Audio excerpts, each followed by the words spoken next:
Federalism is a system in which the governmental power is divided between a central authority and its various constituent units. For example, Belgium has a federal form of government, whereas countries like Sri Lanka and the UK have a unitary system of government.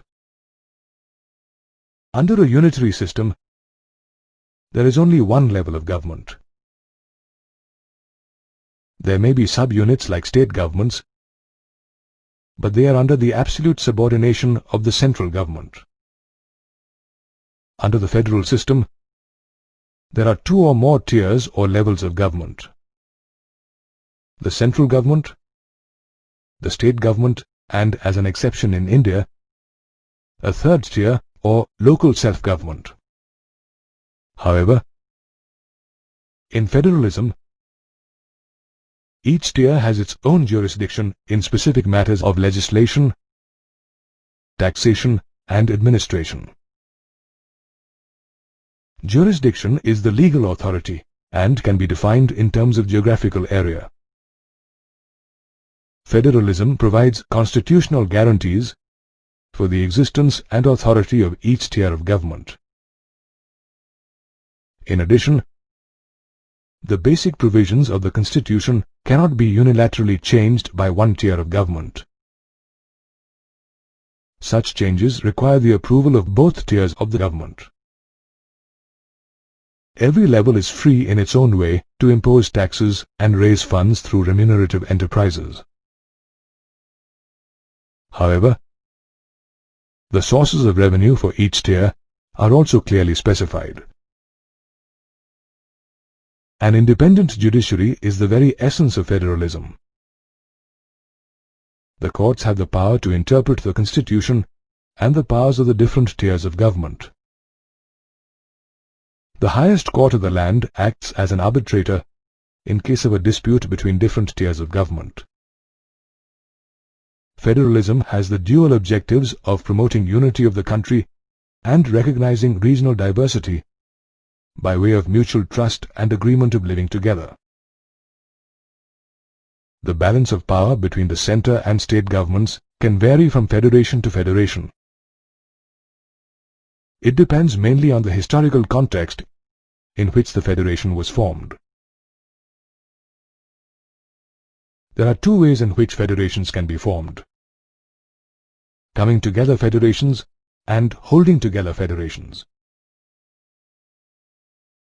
In the coming together federations, independent states come together on their own to form a bigger unit, so that by pooling sovereignty and retaining identity, they can increase their security.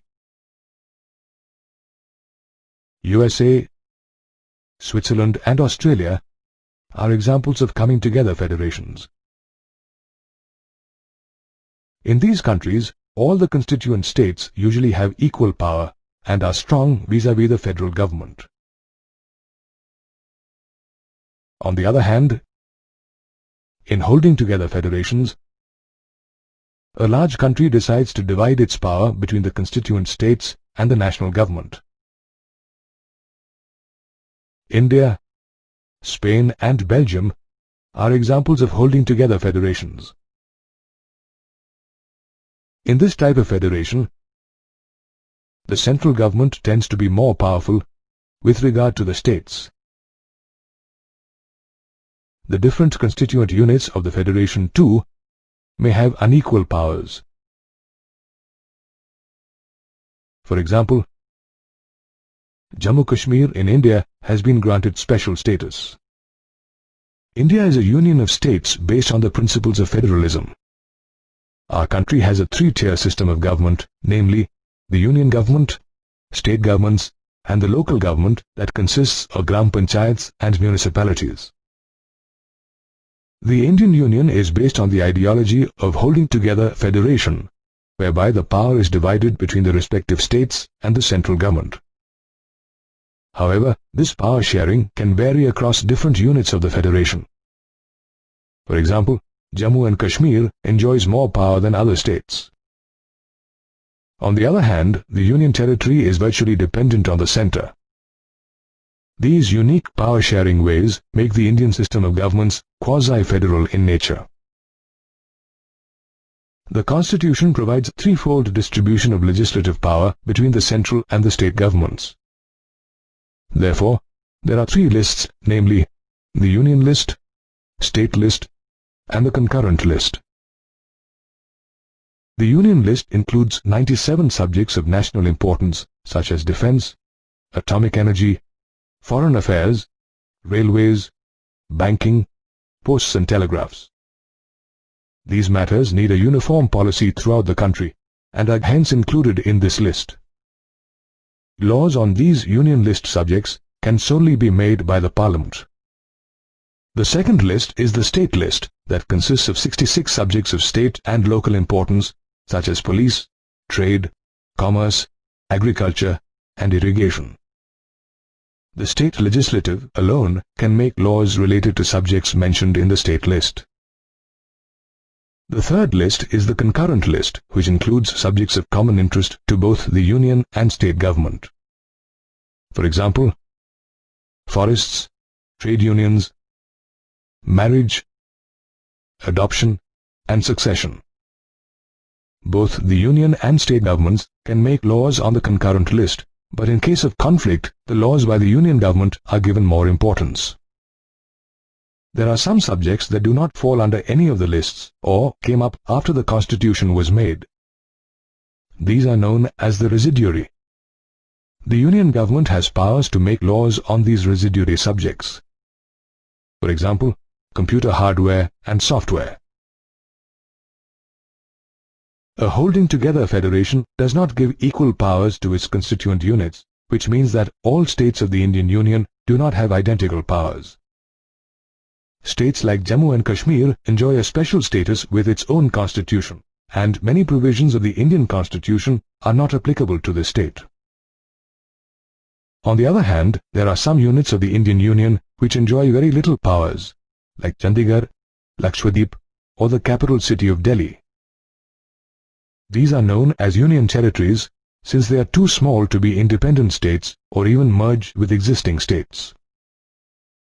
The Union Territories are governed directly by the central government. It is very difficult to make changes in India's power-sharing arrangement, as any change has to be approved by a one-third majority in both the Houses of Parliament and then by the legislatures of half of the total number of states. Another important aspect that makes India a federal country is the judiciary. The judiciary administers both union and state laws, and in case of any dispute about the division of power, the High Court and Supreme Court make a decision. Hence, the judiciary acts as the guardian of Indian federalism. The real success of federalism in India can be attributed to the nature of democratic politics in our country, that is, spirit of freedom, secular outlook, respect for diversity, and the urge to live together. The most important tests for this success were the creation of linguistic states, language policy, and center-state relations.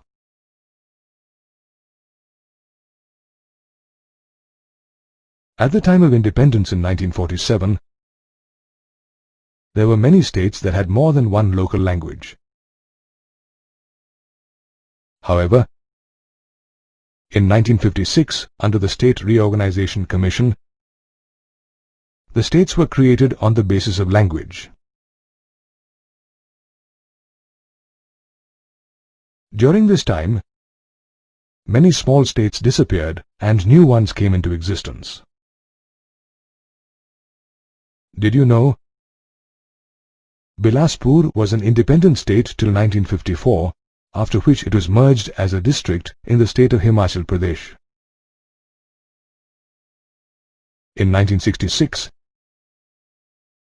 Haryana was created from the state of Punjab. Similarly, the 16 northern Telugu-speaking districts of Madras state became the new state of Andhra. Some states like Nagaland, Uttarakhand, and Jharkhand were created to recognize their cultural and ethnic differences. The formation of linguistic states has made the country more united and easier to administer. Another test for the success of the Indian Federation was the framing of the language policy in a multilinguistic country. The Census of India held in 1991 identified 1,500 distinct languages and grouped them under 114 major languages.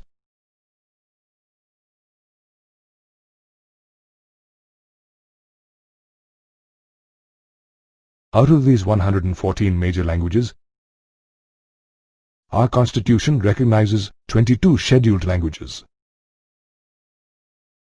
Hindi is the official language, although there are some states that conduct official work in their own local language. According to the Constitution, the use of English as an official language was to stop in 1965. However, this did not happen due to the opposition and agitation of non-Hindi speaking states. The Official Language Act states that English would remain the official language of the country so long as non-Hindi speaking states desire. Restructuring and division of powers between the centre and states is another factor that contributed to the success of federalism in India. At the time of independence, the central government and the state governments were ruled by the same political party, namely the Congress. After 1967, when some political parties from the opposition came to power in different states, the relations between the centre and states began to change. The central government often misused powers and dismissed the state governments led by the rival parties. This was against the spirit of federalism. After 1990, all this changed when a coalition government was formed at the centre. Regional parties became more powerful in the states and different parties formed an alliance. For example, the UPA and the NDA. Under this arrangement, the culture of power sharing and respect for the autonomy of state governments spread in India. The Supreme Court also made it difficult for the central government to dismiss the state governments in an arbitrary manner. As a result, with the era of the coalition government, the federal structure is more effective today than it was when the Constitution came into force. Due to the massive diverse population, India has a three-tier system of government, where the local government forms the third tier. In order to manage and resolve issues and problems of people at the local level and keep them united, power sharing within the state is essential. The process of taking away power from the central and state government and giving it to the local government is known as decentralization. To strengthen the local government and make decentralization more effective, several amendments have been made in the Constitution concerning the Panchayati Raj and the Nagar Palika or municipality. According to these amendments, it is mandatory to hold regular elections for local government bodies. Seats are reserved in the elected bodies for the scheduled castes, scheduled tribes and other backward classes, and 1/3 of all positions are reserved for women. An independent state election commission has been created in each state to conduct panchayat and municipal elections. Moreover, the state governments are required to share some powers and revenue with local government bodies. Let's now take a look at the local governments that exist in rural and urban India. The rural local government, popularly known as the Panchayati Raj, consists of the Zilla Parishad, the Panchayat Samiti, and the Gram Panchayat. The Gram Panchayat is a decision-making body present in each village or group of villages. It consists of ward members called Panch and a president called Sarpanch. They are directly elected by the adults of the ward or village. The Gram Panchayat works under the supervision of the Gram Sabha that consists of all the voters in the village. It meets twice or thrice in a year to approve the annual budget of the Gram Panchayat and to review the Panchayat's performance.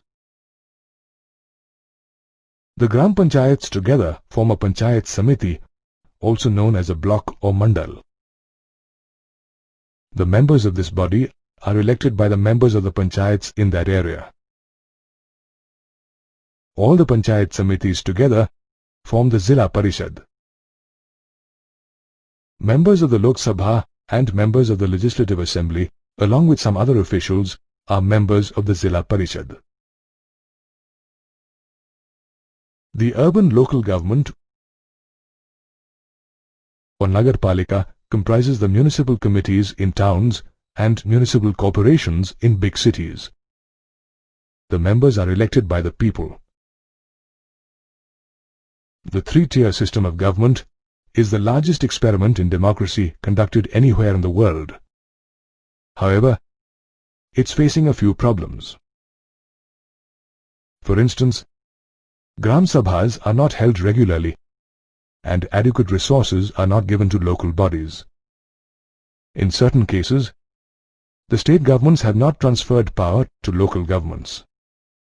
Yet, this system has 36 lakh representatives in the rural and urban local governments and a significant participation of women. Despite certain problems, the presence of local governments and decentralization of power has helped strengthen democracy in the country.